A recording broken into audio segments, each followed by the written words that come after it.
Welcome back to Making Money Matter, ladies and gentlemen. I'm your host once again, Kerry Stevenson, coming to you from the Rick Rule Symposium here in Boca Raton, Florida. Been a busy couple of days, but I've managed to grab Sam Spring. He's the president and CEO of Kincora Copper. Now, Kincora Copper are listed on the ASX and the TSX under the ticker code, I should know this, KCC, because I know the company very well. Full disclosure, I am on their advisory board, so I know the company quite well. 7 projects, all in New South Wales. We're going to do a bit of a catch-up with Sam here at the Rick Rule Symposium. Sam, welcome back to Making Money Matter. And here's it. I know you're an Aussie. You know what a Tim Tam is. A Tim Tam for your time today. Thank you, Kerry, for having us on, and the Tim Tam. Okay, well, let's get started. I just said 7 projects. Yep. They're all in New South Wales. Give our beautiful audience, or update me, what's the latest with Kincora? Yeah, and we were 8 projects. Yep. Last week we announced a definitive agreement divesting of our Mongolian projects. Which is a good thing. Which is a good thing in terms of creating value for an asset that previously wasn't, simplifying the story just to New South Wales, but also recycling capital. Only overnight we received that next tranche of payment, so the total deal is $10 million US. We've received $5 million US to date. There's another $5 million that we're expecting before year end. Great. So that's a material windfall for a company that's market cap circa $40 million. We had 7 before we did this deal. Now we've got another 10 coming in, so it means we're in a really strong cash position to focus activities in New South Wales. And I think that's good as well, because the Mongolian assets, it was interesting, but it was kind of like, well, where are you going? Mongolia and New South Wales. So now the full focus, 7 projects, all in New South Wales. Let's go through them methodically, because you're a prospect generator model. Yeah. And I think some people don't fully understand it, especially in, like we're sitting here in Boca Raton, Florida. The North American, the Canadian market, they understand the prospect generator. But a lot of my audience, they're down in Australia. Tell us why this model is such a good way to create shareholder value. It does, and one thing that the North American market really is attention to is dilution, and dilution at the equity level and having tight share structures. Okay. And I'm sure we'll touch on that, but in terms of having a portfolio, 7 projects, how do you advance them? Yeah. And obviously the cost of capital for that.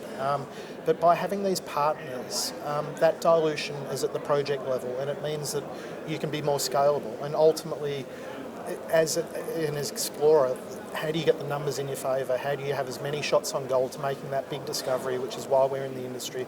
That's where you get your multiple return if you have that exploration success. This business model enables you to have technical validation, partners that bring skills, in a number of our partnerships, specific unique technology, but they provide that validation and the capital. Okay. And that's the important thing, which means that you can be active on more projects. So we've got 7 in the portfolio. Every one of those 7 in New South Wales has a clear objective. We're drilling at 2 of those projects at the moment, but it's trying to get as many good targets drilled with ideally other people's money. Love it, other people's money. Well, let's talk about other people's money. Let's talk about your deal, I guess, with AngloGold Ashanti. How did that come about? What are they doing? And again, let's look at shareholder value. Yeah, and that portfolio would be a very hard one for a traditional junior to advance. We've got 2 earning joint ventures with AngloGold. They cover a 100-kilometre north-south strike, 5 different licences. That's potentially a new district. And to unravel that's going to take time, and it's going to take capital. AngloGold's invested probably about $6 million today. We're the operator. We receive a 10% management fee of expenditure. Great. So that's about 600 grand that's come in to date that covers G&A, corporate cost, or other exploration. It's completely discretionary. But what we're looking for is a new province, and we've just had them out at site the last couple of days. Just remind us where exactly it is in terms of when you're talking about a new district? Yeah, the northern extension of the Macquarie Arc. Okay. So we've got 160 million ounce gold equivalent resource inventory down to the south, where it's outcropping, subcropping. You have this post-mineral cover that continues up to the north. These are volcanic arcs. They map quite well in the magnetics and the gravity, and potentially the biggest part of the Macquarie arc sits in that undercover extension, and there hasn't been much exploration, and that's the opportunity that we're trying to unravel there. And the drill results we're seeing are suggesting that we're probably not too far away from the core of potentially a couple of these different systems. So these are big projects. You're looking for something that would be a new province. Think of Vicuña in the Central Andes, where BHP and the Lundins are, over a 40-50k strike at 4,000, 5,000 metres.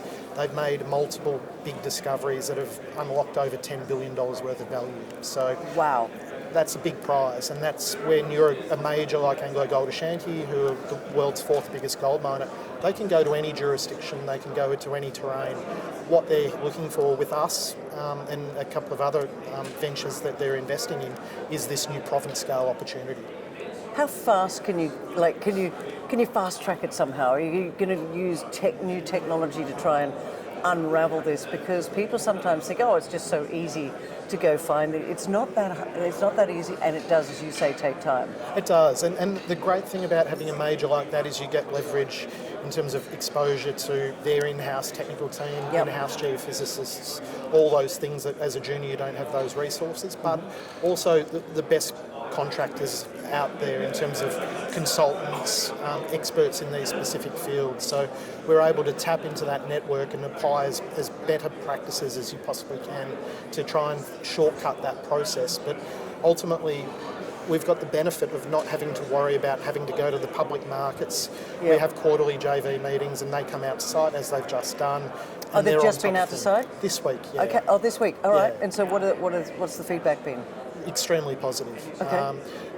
Probably Anglo Gold has invested $20-25 million into the belt so far through their own activities in investment in another project and us, and they're probably, fair to say, seeing the best return for capital for that 25 to date. So, talking to my investor audience, and we'll get into company structure and we'll get into the others in a minute, Anglo seem to be pretty interested in this area.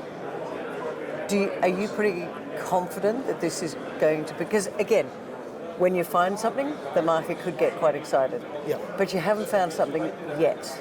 We're on the right track, and I guess, again, a nice thing about this model is it's quite technical at this stage. Yeah. But if you're sitting there and reading our press releases, the key thing is the major who's coming out to site every quarter and writes these checks, gives us a management fee, are they excited and are they investing more? Exactly. Is the project going the right way? And I think it's very clear from what we're doing and the feedback we're getting is that it is. And I think you'll probably see in the near term an exploration update. We haven't provided one in some time because we needed them to come out to site, get some assay results in, and I think that'll be a pretty good news event in the near term. So when are we going to get some news out on that? We're expecting to have our quarterly JV meeting this month. Okay. So there should be something shortly after that. Okay, watch this space. It is. Let's go on to the next project that you're currently drilling. Yep. So Condobolin, and this is one that we're actually funding ourselves. Condobolin isn't a porphyry project, it's also in central west New South Wales, but the reason we're funding this ourselves is the profile of that district in this project we feel is one that we can add value to without a huge amount of time and a huge amount of capital. And what I mean by that is the Cobar district is long milling capacity and short ore. And we've seen a number of deals take place, whether it was Harmony buying out Mac Copper for $1.6 billion last year. Oh, I didn't see that. Okay, missed that one. Pretty big deal. But even earlier this year, you've had Arius do a deal with Peel, where effectively they're looking to truck ore over 100 kilometres to their mill. Wow. In our case, our Condobolin project is a historical mining field where we've consolidated the district, we've pegged ground that's extended the whole belt. That mining field stopped at the water table. Now, under current modern exploration, that's easy exploration. Back in the day, that was a big impediment to mining and exploration. But there's a mill that's 40 kilometres up the road, on sealed roads, no townships in the way, which is looking for third-party ore. Okay. So if we find what we're looking for, and historically there's good gold-based metals, then there's a way you can commercialise that project that isn't going to be like $1 billion sort of ton or dollar type project like what a porphyry is. So Yeah. that's one that we feel that we have a clear strategy for, and with the capital that we raised earlier in the year, let alone the money from the proceeds from Mongolia, we can advance with providing an attractive You're risk going to go return. hard on that one? Correct. Okay. Yeah. We don't have a lot of time left, Sam, but I just wanted to find out 7 projects. 7 projects. How do you stay focused on knowing which one's going to deliver shareholder value? Because I'm all about that's what my audience want to know. Yeah. Who are Kincora Copper, and where's the shareholder value going to come from? And the key thing with any explorer is the people and the technical 100%. team. Yep. We've got 2 very experienced geologists, Peter Lehman and John Holliday. And every project we've worked out systematically, how do we advance that? Some of it's earlier stage activities to get it towards a drilling program. Some of it is looking to do a corporate transaction. Some of it is reviews. All of those projects have got various milestones that we're working away in the background, and similar to Mongolia, that asset was sitting in there in the portfolio, wasn't getting any value, and then all of a sudden 10 million US. Nice. So there is a strategy for those other 5. Okay. A key part of that isn't just the drill bit, it's also doing further deal flow. Right, so those other projects, will you be looking for partners for that to, again, go back to that prospect generator model where you're using other people's money, if you like, to create the value? Correct, and making this, again, more scalable. Okay. Final question for you, Sam, is corporate structure. It's fairly tight. We're sitting here at the Rule Investment Symposium, and I know that both Rick and Jeff Phillips, who's a big investor in this space, they're both on the register. What attracted them to this project, do you think? I think anyone who's heard Jeff talks about structure a lot. Yes. And I guess we did a share consolidation when Jeff and Rick came on board. 12-month hold in the stock that was issued really tightened it. We've got less than 48 million shares outstanding. But within that, and about half of those are on the TSX, half of those are on the ASX, within that you've got 25% of the register that are reporting insiders on the board, and then Rick and Jeff's network is about 20%. So you know where that 48 million shares is, and it's a really tight, strong supporter base. Okay. That's important. So that was one of the things that attracted Jeff, and we got that right through that raising process. But it's been a really productive conference here, because one thing that Rick has educated his network with is the prospector generator model. And that's one thing that he really liked. He understood our pivot in strategy. He saw that wasn't being recognised in the market. And there was a 12-month hold on that stock at his and Jeff's election for us to be able to get on and start answering those unanswered questions or executing on our business model. And we're partly through that in terms of we need to do further deals, we need to drill more projects, but as we've seen by the Mongolian transaction, the results that we're getting with Anglo Gold Ashanti and drilling at Condobolin, we're well on the track for doing that, but there's more in the pipeline. We're only partway through that strategy. So there's a lot more news to come, and watch this space, I guess. We're going to continue to be busy. Watch that space, and it's a great problem to have, but what are we going to do with this cash as well? Yeah. And it's not often that you've got a driller or an explorer that's drilling that's seeing its cash position on a quarterly basis increase. And yes, I know. You saw that last quarter, you'll see that in the September quarter, and you hopefully will also see that in the December quarter. Okay, and that management fee, that's an absolute genius move, just quietly. I think that's great on the project that you're doing with Anglo Gold. And that's what we're looking for Trundle, Fairholme. They've been our flagship projects in the past, and that's the same model that we're looking to implement there as well. So more news flow on those to come. Absolutely. All right, Sam Spring, thank you so much for joining us from Kincora Copper. That's Kincora Copper, listed on the ASX and the TSXV under the ticker code KCC. We look forward to having Sam back again soon. As I said right at the start, I am on the advisory board. I think it's a very exciting model they've got.